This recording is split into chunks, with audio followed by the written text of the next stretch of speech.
이번 시간에는 한국 정부의 국내에 체류하고 있는 중국 동포에 대한 다양한 지원과 정책 체계에 대해서 알아보도록 하겠습니다.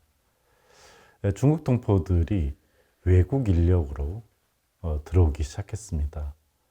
그렇지만은 체류 정책에 있어서 외국 인력으로 하다 보니까 한국 사회에 정주를 하게 된 것이죠. 그 인원이 점차 늘어나게 됐습니다. 그럼에도 불구하고 중국 동포에 대한 시각은 동포도 아니고 일반 외국인도 아닌 어정쩡한 형태로 있게 됐습니다. 이게 무슨 말씀이냐면은 외국인 같은 경우에 있어서는 외국인 정책으로 하나의 이민 정책으로 만들어지게 됩니다. 특히 일반 외국인 중에서 한국인과 결혼하기 위해서 온 사람들, 그리고 그 사람들과 사이에서 태어난 자손들, 우리가 다문화 가족이라고 하죠. 다문화 가족에 대해서는 또 다른 정책이 있게 됐다는 겁니다. 그런데 동포에 관해서는 그 정책이 실제적으로 다르게 작동을 했다는 겁니다. 이게 무슨 말인가 혼동이 되실 분들은 있으시겠습니다. 그거는 한국 정부의 정부 구조 때문입니다. 한국에서 동포는 재외동포로 돼 있고, 재외동포는 재외국민과 외국적 동포로 돼 있습니다. 그러다 보니까 재외동포는 외국에 있는 동포라는 뜻이 되겠습니다. 한국에 있는 것이 아니죠. 한국에. 그래서 재외동포 업무는 기본적으로 외교부가 담당하고 있습니다. 재외동포에 대한 정책을 만든다든지, 재외동포에 대해서 지원을 한다든지, 재외동포와 관련된 다양한 문제점들을 처리한다든지, 이러한 것은 외교부가 한다는 것이죠. 근데 외교부는 말 그대로 해외에 있는 동포들에 대한 업무를 하는 거죠. 문제는 국내에 들어오는 동포들이 증가하고 그 국내에 들어온 동포들의 수가 80만이 넘고 대부분이 중국 동포인 거죠. 그런 상황에서 해외에 있는 동포들을 업무를 하는 외교부는 국내 동포들에 대해서 아무런 역할을 못하게 되는 것이라고 할 수 있겠습니다. 반면에 법무부 같은 경우에 있어서는 외국인들의 출입국을 다루는 것 아니겠습니까? 재외동포 중 재외국민이 아닌 외국적 동포들의 출입국, 그리고 체류비자 이런 데 있어서 법무부가 관할을 하고 있습니다. 그러니까 실제적으로 법률적으로는 외교부가 재외동포에 대한 부서지만 실제적으로는 법무부가 국내 동포에 대해서는 관여를 하고 있는 그러한 내용이 되겠습니다. 그런데 문제는 법무부의 동포에 대한 관여가 동포에 초점을 맞춘 것이 아니라 외국인에 초점을 맞춘 것입니다. 제한 외국인 정책. 그러니까 외국인에 초점을 맞춰서 하다 보니까 동포 같은 경우, 중국 동포 같은 경우는 중국인으로 하는 것이죠. 물론 한국계 중국인이라는 표현을 쓰고 있습니다. 그러다 보니까 사실상 법무부가 관할하고 있는 것은 외국인 정책 속에서의 일부로서의 중국 동포에 대한 것이라고 할 수 있겠습니다. 또 여기에 더불어서 여성가족부에서는 다문화 가족을 담당하고 있습니다. 결혼 이민자라든지 다문화 자녀를 담당한다는 거죠. 그러니까 지금 우리가 외교부, 법무부, 그리고 여성가족부를 얘기를 했는데 각각의 대상이 다릅니다. 여기에 고용노동부 같은 경우에 있어서는 외국인 노동자들, 그러니까 법무부가 외국인 일반이라고 한다면 노동자들을 중심으로 다루고 있죠. 우리가 지금까지 많이 살펴본 대로 중국 동포들은 대부분 노동자입니다. 그러니까 어떻게 보면 노동부의 영역에도 속해야 되겠죠. 자, 이렇게 보면은 중국 동포는 그냥 하나인데 한국에서는 중국 동포가 기본적으로는 외교부의 대상이고 한국에 들어왔을 경우에 기본적으로 또 법무부의 대상이고 노동자이기 때문에 고용노동부의 대상이고 또 중국 동포 중에 결혼 이주자가 있으면 이들은 여가부의 대상이 되는 것입니다. 그러니까 법무부에서 이민자들이 한국 사회에 잘 적응하도록 사회통합 프로그램이라는 것을 만들었습니다. 그래서 우리가 지금 이 도표를 보면은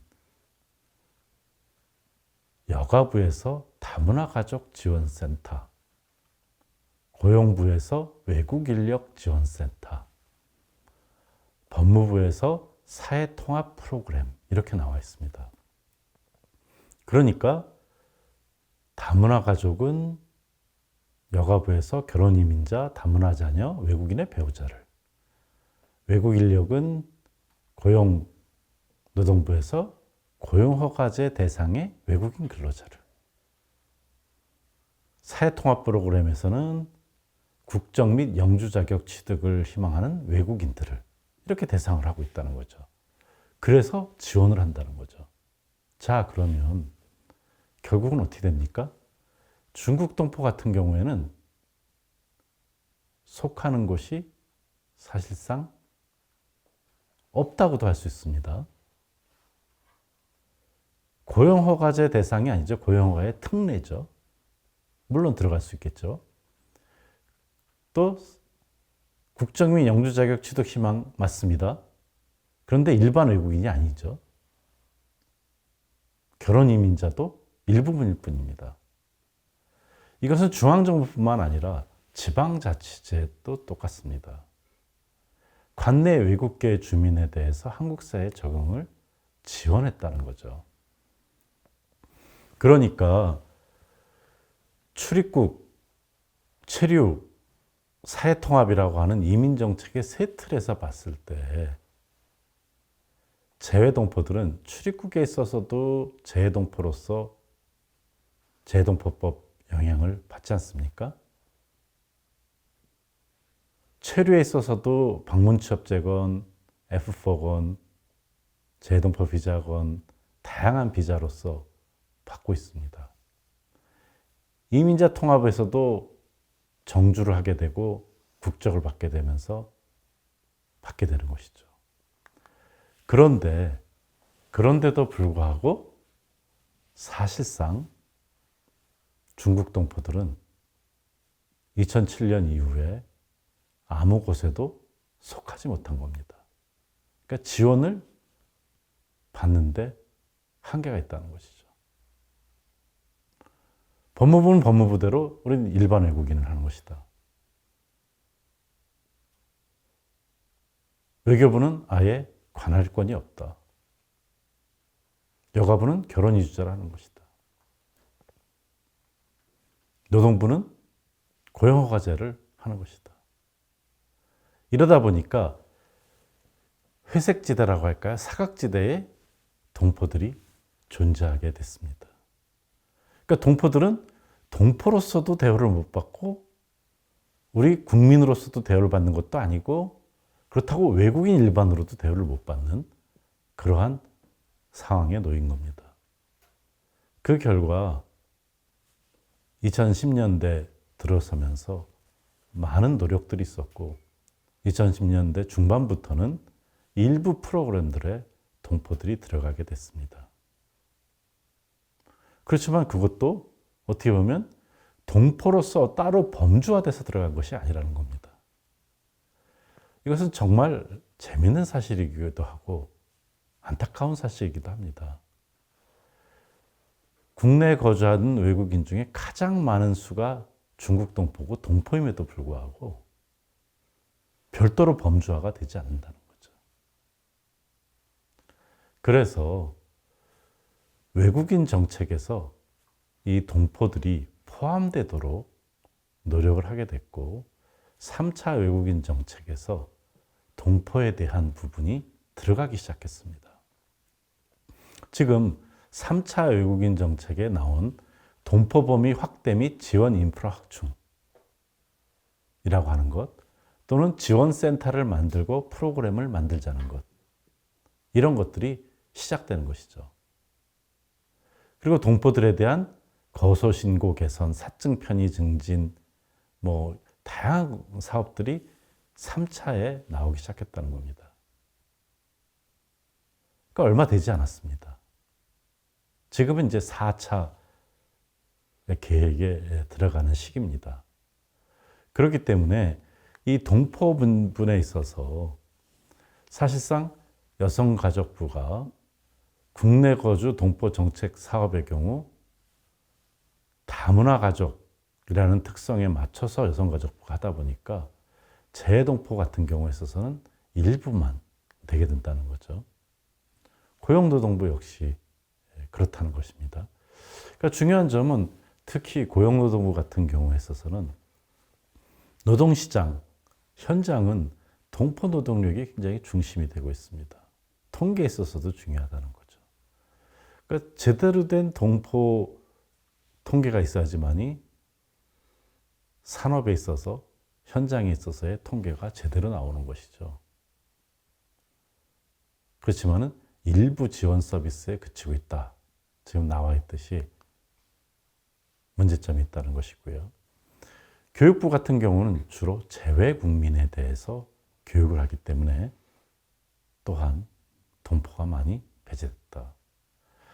물론 지자체들 같은 경우에 있어서는 중국 동포들 우리가 살펴본 대로 주로 서울에 있어서는 서남권에 있지 않습니까? 그래서 서남권에서 시범 사업 같은 것을 통해서 중국 동포들에 대한 범주화를 하고 지원 체계를 모색하는 사업들을 했다는 것이죠. 그렇지만 그것은 일반 외국인들 대상으로 한 것에 비하면 굉장히 늦고 아직까지도 범위가 그렇게 크지가 않은 것이라 할 수가 있겠습니다. 그러니까 우리가 중국 동포와 관련돼서 사실상 한국의 중앙정부 체계 내에서 국내에 거주하고 있는 중국 동포에 대한 것은 많이 소홀했고 이제 범주화하는 단계로 들어가는, 어떻게 보면 정주가 이미 시작된데도 불구하고 뒤늦은 대처를 하고 있다. 이렇게 얘기할 수가 있겠습니다.